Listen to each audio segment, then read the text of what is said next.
Hello,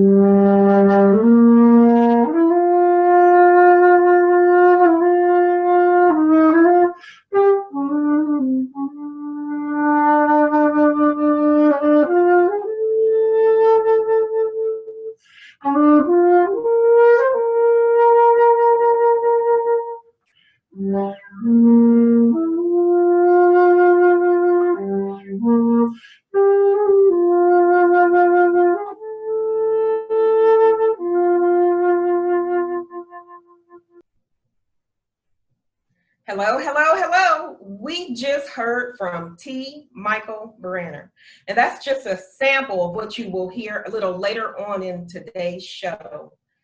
Thank you for joining us at WYTV7 Christian Broadcasters Network. My name is Michelle Ray, and I am your host for Walking in Your Journey. What we have here is Michael Branner. Hey. We have known each other for over 20 years. He's originally from Knoxville, Tennessee, but I know him by way of Columbus, Ohio, which is actually my hometown. So introducing to some and presenting to others, Michael Branner. Michael, thank you for joining us today. Thank you, Michelle. Thank you for having me. So tell us a little bit about yourself. Well, like I said, I was originally born in Knoxville, Tennessee, one of 3 sons to Clinton and Sarah Branner, and we were raised in Knoxville. Grew up in a household that had a lot of music. I have an aunt, Lillian Coleman, who's a music teacher, and she's well known in the city of Knoxville.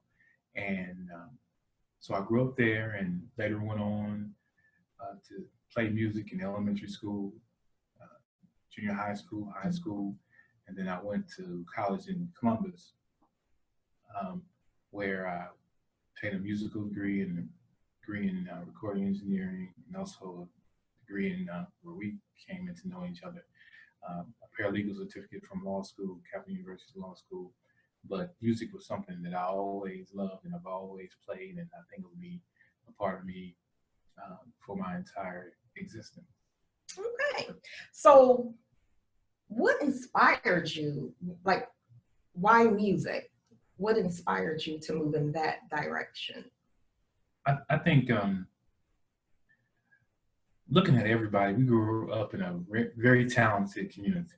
You had a lot of athletes. McKenzie brothers played football, went on to play for Oakland Raiders, Washington Redskins, and one of them is the general manager of the Redskins now. We had talented people that were in basketball, football, baseball, in every field. And so we were always encouraged to be our best and to strive and to find the things that helped our community and gave back to our community. And music was something that resonated in me, and it was something that I did as well as those other people did there and there. Okay. Now, was it a challenge to you, or was it that it was so much of your passion that it just came naturally to play? I think it's always been a challenge, and it's still a challenge. I'm still growing, I'm still learning, I'm still overcoming certain things that I guess will always be a challenge. And you talk about walking through your journey, and I think the most important thing is to realize that it is a journey, that it's not a destination so much as it is a process, a lifelong thing that you start from being created and then you end up with your creator, meeting your creator. So that journey is really what this is all about. So there are challenges that I have to overcome and still have to overcome. And I would try to pass that on to the listeners, that you're still going to have challenges every day. You're going to have, hopefully not the same ones because you learn from them, but you're going to have things that challenge you. And I think one of the most important things I would try to say to anybody is maybe learn the difference. We'll accept challenges. As a musician told me one time, he told me the biggest challenge, I was asking him, I'm practicing, I'm trying different things, but how do I get better? How do I progress? You know, do I play this scale? Should I work on this lick, this note? And what he told me was, he said, if you want to really progress and grow, the first thing you have to do is to forgive yourself for not being as far along as you think you should be. And so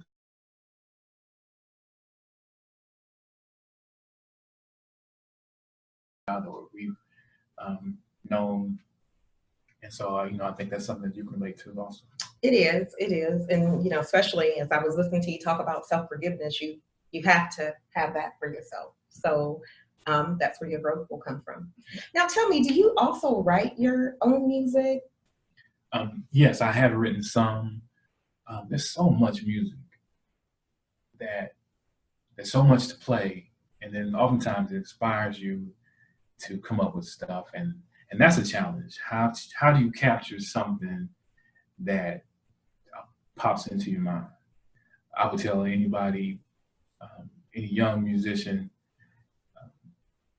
the emphasis is, a lot of times is on reading music, reading. But you can't sometimes connect with that when you're playing by ear. But I would say the purpose of reading music is not really reading music, it's so that you can write music. I don't think anyone has ever told me that, but that's something that I kind of just have understood, is that what always comes first is the music. And the music travels from the source, which would be your instrument or your vocals, your heart, soul. Then it travels to someone else's ear, and that's where it lives. And then what you try to do is capture it. Mm-hmm. That's what recording does, is it captures something that is a moment. And that's what writing does. It captures something. So the music that I've been able to capture and present to someone else is because it came to me. I was able to write it down and put it where someone could either listen to it recording or reproduce it. And that was the thing that I think is really important. Okay. Now, was there ever a time during your journey that you found your challenges so difficult that you wanted to give up on writing music or even playing? Did you ever experience that? I think I would say ultimately no. And when I say that is because I'm here right now. And so what that means is whatever I felt at a certain time, whether it was when I was 3 and you broke your instrument. I mean, when I was a young person, you broke your instrument, or when you couldn't make you had to practice. Sometimes I played sports, played baseball, football. And so a lot of times I had music lessons, which conflicted with the practice time. And so I didn't want to be, at the music lessons and stuff. I want to be playing. So I was like, well, maybe I'm going to give it up because I want to play football. Everybody else is playing football.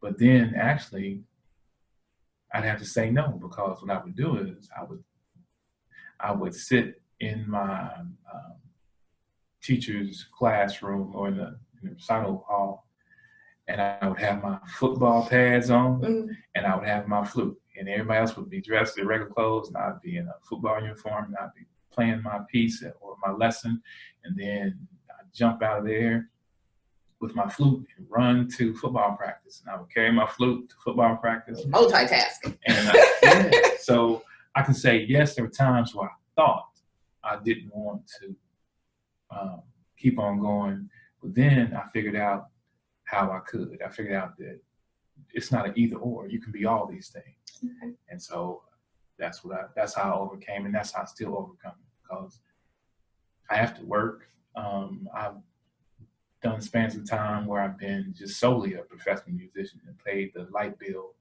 by playing. And then what a lot of professional musicians or aspiring professional musicians will attest to is sometimes you get a cavity in your tooth and you got to go to the doctor. You need insurance. And so sometimes you're forced to pick up a day gig so that you can have necessities and be healthy. So it's still a challenge, and I still am overcoming it daily. Okay. Now, have you had the opportunity to play with some of the well-known musicians? Have you had the opportunity to do that yet? Yes, and I've had the opportunity to play with them, hang out with them, be around them, be on the same stage, open up for them. And it's just interesting. The best benefit of that, other than, ego, the best benefit is if they're cool, they give you some insight to your journey. Mm-hmm. And I remember there is a flute player named Nestor Torres. I think he may be a Puerto Rican flute player, but in Columbus, I got to play on the main stage during what's called the Jazz and Rib Festival. And so they give you backstage passes. And so the best part was, I did my set, but the best part was I got to be backstage with all the other musicians. And when you were back there, you were treated just like anyone else. You had your credentials and you're playing, and everybody's talking, and everybody's a musician. They're talking about different things. And what I got to see was, I got to see his setup, his rig, how he played live, because the flute's an interesting instrument. And sometimes it's quiet, sometimes it's shrill, sometimes it's hard to mic. And so you need certain equipment to get the sound. And I didn't know what to buy or how to do that. And I asked him, I said, Nestor, can I see what your rig is? He said, yeah, check it out. And so that was something that helped me. I've got to hang out with Branner Marcellus, Delphio Marcellus. Those are friends of a friend of mine. And so when they were doing their sessions, I got to be in on the sessions. I didn't get to actually perform in the sessions, but I just got to be a fly on the wall and listen to how they did things and how big the music was, and it was inspiring. Okay. Well, speaking of listening, can we hear you play a little something for us? Okay, sure. Okay. One of my influences was Aretha Franklin, who recently passed away. And she, what I think a lot of people don't realize is how good, they know how incredible her vocal range was, but they don't know that she accompanied herself on the piano and was a piano organist at her father's church in Detroit. And when I listened to her play, I can't separate the two. It's the music that she accompanied herself with is the sound. And one of the albums that she did was, it might have been called Amazing Grace, but that was the title song. It was a gospel song. And I'd like to play a little bit of that. Okay. Okay. We'd like to hear it. So I'd like to play a song that's a song that I first heard Aretha Franklin play off of, I think it was Amazing Grace album. And the title is Amazing Grace. And I'd like to, in honor of her passing, play this as my tribute to her.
Oh, wow.